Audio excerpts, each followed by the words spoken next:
AWS veterans football exhibition मॅचीत team ब्लून team ग्रीनाचेर एका गोलान जैत जोडले। वास्कोचे टिळक मैदानार जाल्ली ही मॅच सामकीच पेजाद जाली।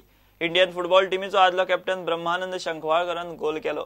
ह्या गोलाच्या नेटार टीम ब्लून टीम ग्रीनाक मारले।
बुलेटिन हांगा सोंपता। ह्यो खबरो तुमकां प्रुडंट ॲप, ट्विटर, फेसबुक आनी प्रुडंट वेबसायटीचेर लायव्ह मेळटा। प्रुडंटाक फॉलो करीत रावात।